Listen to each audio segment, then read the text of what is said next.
சர்வதேச பயங்கரவாதியாக அறியப்படும் மசூத் அசாருக்கு பாகிஸ்தான் அரசு 14 கோடி ரூபாயை நிவாரணமாக வழங்க உள்ளது. இந்தியாவின் ஆபரேஷன் சிந்தூர் தாக்குதலில் உயிரிழந்தவர்களின் குடும்பத்திற்கு தலா 1 கோடி ரூபாய் நிவாரணம் வழங்கப்படும் என பாகிஸ்தான் பிரதமர் ஷெபாஸ் ஷெரீப் அறிவித்துள்ளார். ஜெய்ஷ் இ முகமது பயங்கரவாத இயக்கத்தின் தலைவரான மசூத் அசாரின் குடும்பத்தைச் சேர்ந்த 14 பேர் இந்த தாக்குதலில் கொல்லப்பட்டுள்ளனர். ஒருவருக்கு 1 கோடி வீதம் 14 பேருக்கான நிவாரணமாக மசூத் அசாருக்கு 14 கோடி ரூபாய் கிடைக்கும் என தெரிவிக்கப்பட்டுள்ளது.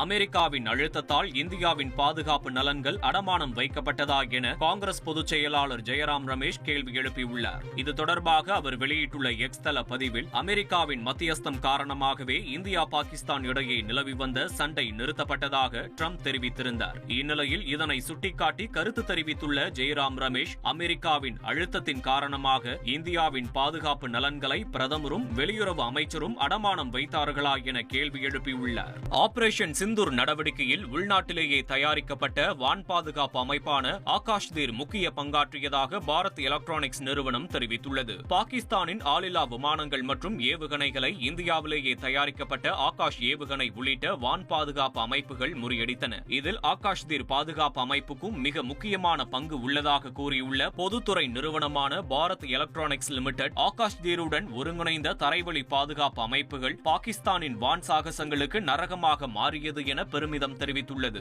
ட்ரோன்களை தாக்கி அழிக்கும் பார்கவஸ்திரா என்கிற எதிர் ட்ரோன் அமைப்பை இந்தியா வெற்றிகரமாக பரிசோதனை செய்துள்ளது. குறைந்த விலையில் தயாரிக்கப்பட்ட இந்த பார்கவஸ்திராவை Solar Defence and Aerospace Limited வடிவமைத்துள்ளது. இந்திய ராணுவத்தின் மூத்த அதிகாரிகள் முன்னிலையில் ஒடிசாவின் கோபால்பூரில் இந்த பார்கவஸ்திரா எதிர் ட்ரோனை வெற்றிகரமாக ஏவி சோதனை செய்துள்ளனர். பெரிய அளவிலான ட்ரோன் தாக்குதல்களை தடுப்பதில் இது முக்கிய பங்கு வகிக்கும் எனவும், ட்ரோன்களை அழிப்பதற்கான செலவை வெகுவாக குறைக்கும் எனவும் தெரிவிக்கப்பட்டுள்ளது.